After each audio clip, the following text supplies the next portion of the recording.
कि ओखला की सड़कें गंदगी से लबालब है, ओखला की सड़कें जो है टूटी पड़ी है, तो वो अगर जो नुमाइंदे हैं उनके सामने बोलने वाला तो है तो उसका नाम नहीं है जो बोल रहा है।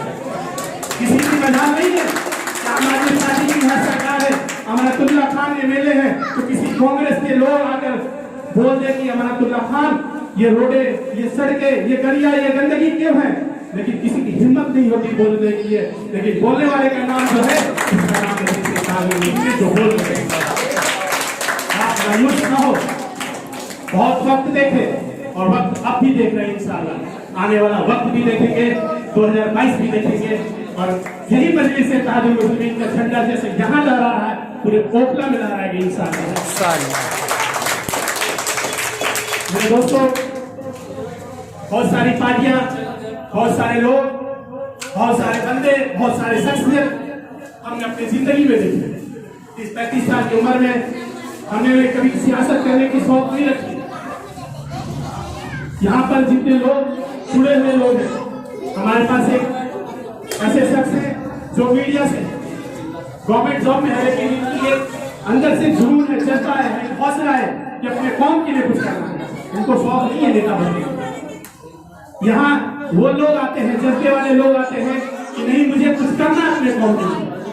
हैदर भाई एक सॉफ्टवेयर इंजीनियर है, उनको भी कोई शौक नहीं है नेता बनने का। मैं भी एक प्राइवेट जॉब करता हूँ, मुझे शौक नहीं है नेता बनने की, लेकिन ये शौक है कि ये बच्चे जो मुस्तकबिल के बच्चे हैं, जो बच्चे यहाँ बैठे हुए, इनकी तालीम की चिंता कौन करेगा, ये मुस्तकबिल इनकी हिफाजत कौन करेगा, ये हमारी सोच है। आज हम सोच रहे हैं कि दिल्ली की सड़कों में, दिल्ली के इलाके में हम रह रहे हैं तो हम सेफ हैं। आपके आंखों के नीचे इसी दिल्ली के दंगे कराया गया, जानबूझ कर कराया गया, डंके के चोट पर कराया गया, मुसलमानों को मारा गया और आपके नुमाइंदे कुछ नहीं करता। हम सेफ है, कोई सेफ नहीं। हम कोई सोच रहे कि सेफ है, हम हिफाजत हमारा कोई करने वाला नहीं।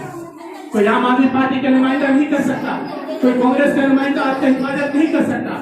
आपका हिफाजत अगर करेगा तो अल्लाह करेगा, आपकी हिफाजत करेगा, आपके कौम का बचा करेगा, क्योंकि उसको दर्द पता है कि हमारे बच्चों का दर्द क्या है, हमारे बच्चों के मुस्तकबिल क्या है। मेरे दोस्तों,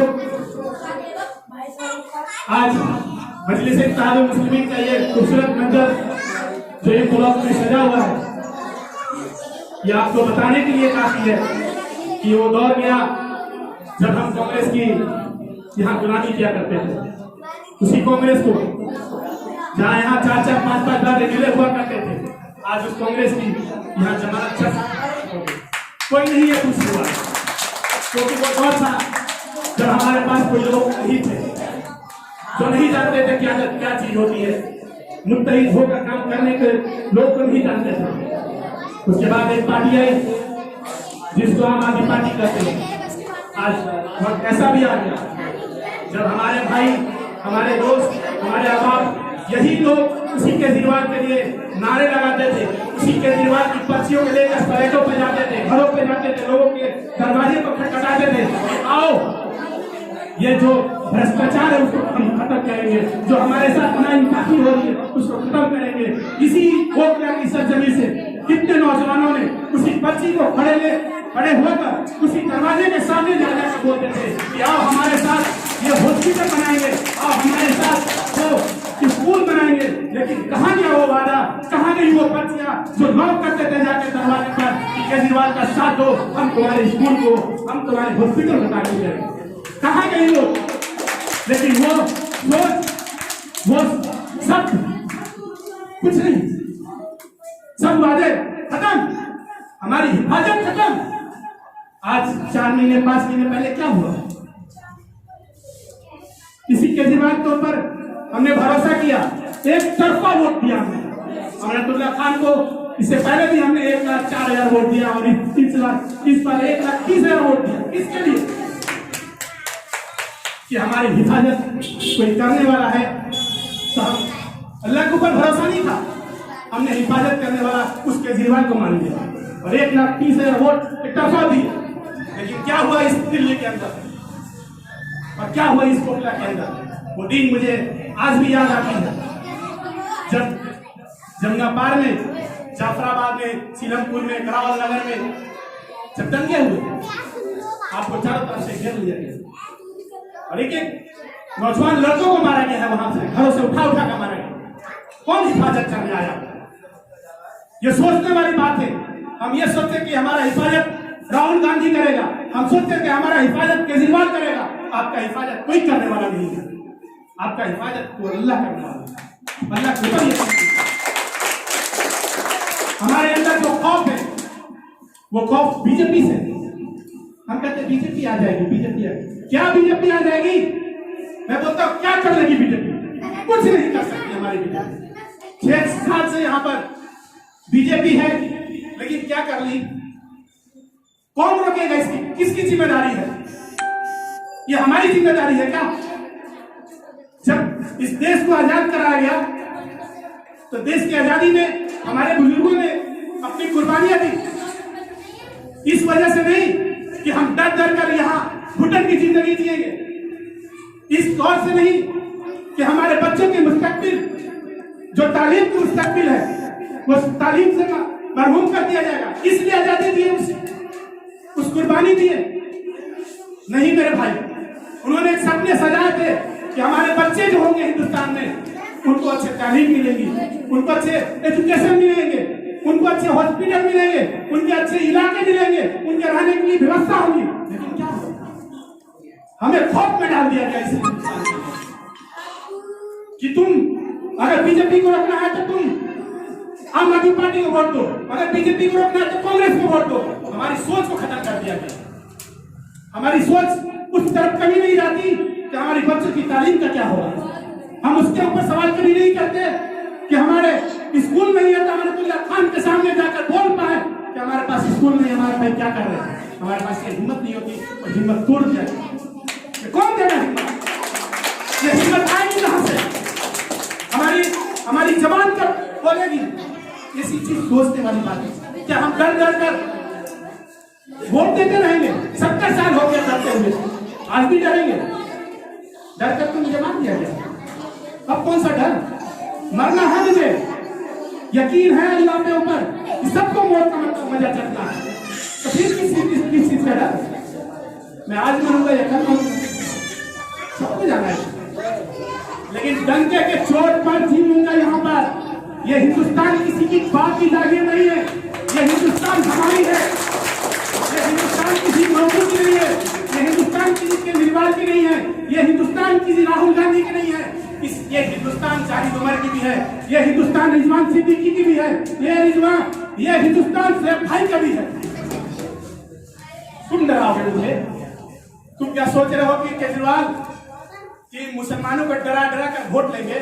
वो वक्त गया। इस सरजमीन पर मजलिस इत्तेहादुल मुस्लिमीन है और मजलिस इत्तेहादुल मुस्लिमीन के नौजवान किसी से डरते नहीं है। डंके के चोट पर तुम्हारी गिरबान को पकड़कर सुनो, ये आवाजें जहां तक जाए सुन लेना। बल्दिया का इलेक्शन आ रहा है और उसमें हम लड़ेंगे। जाके नगर का इलाका हो या अबुल फजल का इलाका हो या अपना बिहार का इलाका हो, मैं ऐसे जिम्मेदार हूं और इंशाअल्लाह डंके के चोट पर कह रहा हूं, किसी तुम केजरीवाल को लेकर आ जाना, राहुल गांधी को लेकर आ जाना, उसका मुकाबला करने को तैयार हूं और डंके के चोट पर। वक्त खत्म हो गया, बहुत देख लिए, बहुत हमारे नौजवानों को तुमने भी बहका दिया, पर्चियां बांटने के लिए फ्लैटों पर चढ़ा दिए। अब वो वक्त खत्म हो गया। अब नौजवान हमारा सब समझदार हो गया। रिजवान भाई जैसे लोग खड़े हो गए हमारे साथ, शेख भाई जैसे लोग खड़े हो गए, मुस्कुराहट देकर हौसला बढ़ जाता। अब पढ़ने की बात नहीं लगी बात नहीं, अकेले रहेंगे लेकिन डंके के चोट पर बोलेंगे, किसी से चमचागिरी नहीं करेंगे, किसी का रोड नहीं बनेगा। किसी एक ब्लॉक की एक लड़की की इंतकाल हो गई, उसका जिम्मेदार कौन था? कोई विधायक नहीं था भाई। आप सोचेंगे कि विधायक जिम्मेदार था, सड़कें यहाँ सिमटी भी बना दी, वो विधायक जिम्मेदार नहीं था, वो जिम्मेदार हम खुद हैं। क्योंकि हम गुंगे हो गए थे, हम बाहर हमारी काने में आवाज नहीं आ रही है। 8 फुट की वहां पर चलने के लिए रास्ता बनाया गया है, कभी उसके ऊपर सवाल नहीं किए। डिवाइडर 3-3 फुट की बनाई गई है, कभी उसके ऊपर सवाल नहीं किए। गाड़ियां लगी है, उसके ऊपर सवाल नहीं किए। ये जिम्मेदारी हमारी थी, विधायक की जिम्मेदारी नहीं है, क्योंकि हम जब यकीन करते हैं कि हम विधायक से अगर बोलेंगे तो हमारे रिश्ते खराब हो जाएंगे। हमारा विधायक मेरा मामू लगता है, मेरा विधायक मेरा चाचा लगता है, ये रिश्तेदारी में निभाने लगा और वही रिश्तेदारी का नतीजा हुआ कि हम अपने बच्ची को कौन जिम्मेदार है इसका?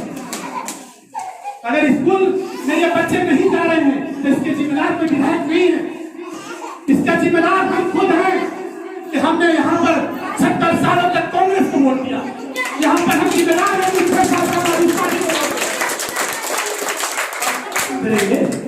हम दूसरे के ऊपर इल्जाम क्यों लगाएं? हम कब सुधरेंगे?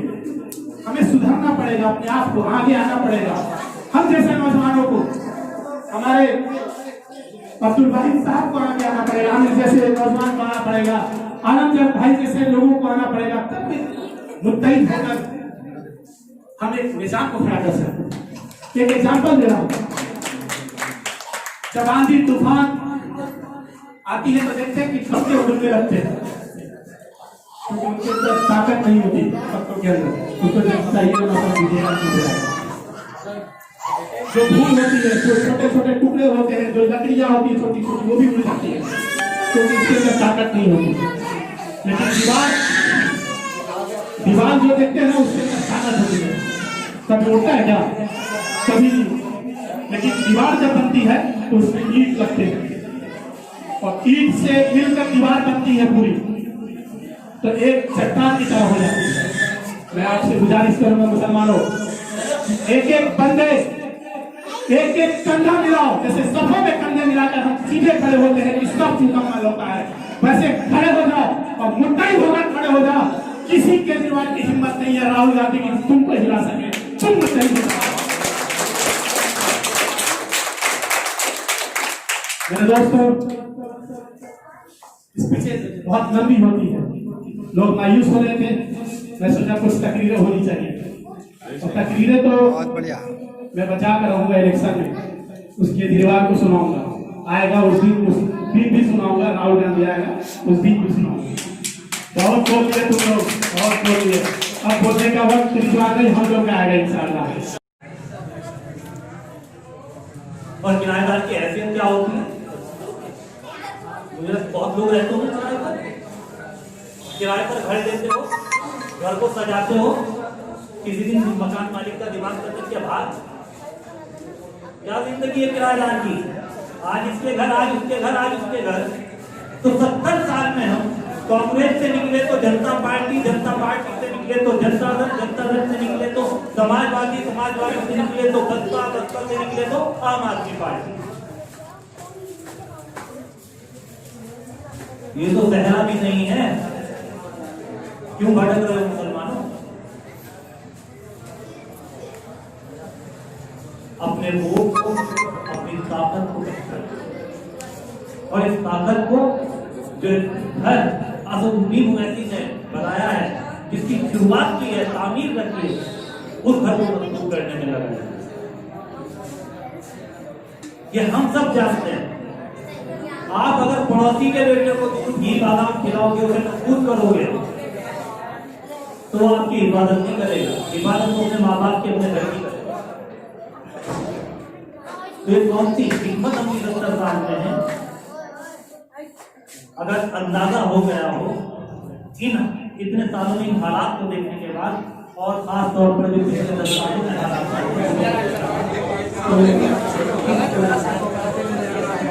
बाहर निकल कर आए, हमने उसे दिखा दिया, हमने उसे आवा दिया, हमने इसे दिखा दिया, इससे बाहर निकल गए, अपनी ताकत को पहचाने, अपने वोट की कीमत को पहचाने, और इस ताकत को अपने घर को मजबूत करने के लिए ये जो तामीर बची हुई है, जो नींव असल काम में रहती है, इसे बहुत खूबसूरत मजबूत बिल्डिंग बनाने में लगा है, जहाँ आपका मुस्तकबिल, जहाँ आपके बच्चों का मुस्तकबिल, आने वाली जनरेशन का मुस्तकबिल महफूज रहे। और अगर आप सिर्फ हराने जिताने की लड़ाई लड़ते रहे, तो मैं सिर्फ एक बात कह रहा हूँ कि वो वक्त आएगा जब आपकी आने वाली नस्लें आपकी कब्रों पे दुरूद मांगे तो बहुत दूर पेशाब करना पसंद नहीं करेंगे। बहुत सारी बातें कही जा चुकी हैं, यही सब अल्फाज थे। मैं सिर्फ आप लोगों से रिक्वेस्ट कर रहा हूँ कि अभी कांग्रेस का इलेक्शन आने वाला है, यहाँ से जो जो लोग जिन लोगों को भी पार्टी टिकट देंगे, जो लोग भी खड़े होंगे, हम मजबूती के साथ उनके साथ खड़ा होना है, उन्हें लड़ाना है, उन्हें जिताना है। इस नींव को दिल्ली के अंदर हमें मजबूती के साथ रखना है। और एक छोटी सी चीज और कहना चाहता हूं मैं कि MIM मैं इसे पॉलिटिकल पार्टी नहीं मानता। मैं आज इसके मन से बोल रहा हूँ, ये भाई साहब जानते हैं क्योंकि वो मेरा मकसद है। मेरा मकसद है कि हमारे हक की जो लड़ाई लड़ रहा है उसके साथ खड़ा होना। तो जो लोग ये सोच कर आ रहे हैं, ये सोचकर ज्वाइन करना चाहते हैं क्यों ना आने वाले वक्त में टिकट मिलेगा, वो काउंसिलर या MLA या MP बनेंगे, तो खुदा के वास्ते मत आना। उसके लिए आप कांग्रेस के दफ्तर के चक्कर लगाओ, आम आदमी पार्टी के दफ्तर के चक्कर लगाओ। MIM में आने का मतलब सिर्फ इतना है कि अपने हकूक की लड़ाई लड़ने के लिए आइए, आने वाली नस्लों के मुस्तकबिल के लिए लड़ने के लिए। बहुत बहुत हमारी सत्ता गिर सकती है क्योंकि स्टूडेंट सबका सर्वोट है। अलीगढ़ मुस्लिम यूनिवर्सिटी के अंदर 13 तारीख को घुस करके वो लाठीचार्ज करते हैं।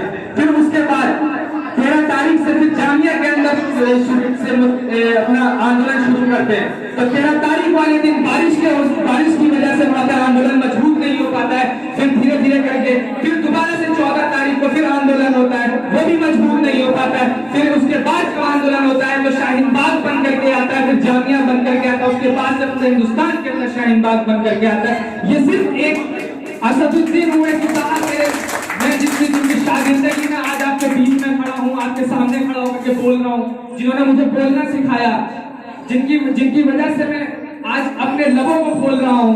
मैं आज जो नौजवानों का दर्द लेकर के चल रहा हूँ, जो नौजवानों के साथ आज जुल्म ज्यादती हो रही है। आपने देखा कि दादरी माफलात से शुरू होकर के अभी हाल ही में जो अभी तुगलोकपुरी के एक साहब से उनका क्या टैक्सी ड्राइवर का बुलंदशहर में बहुत बेइज्जती कर दी जाती है।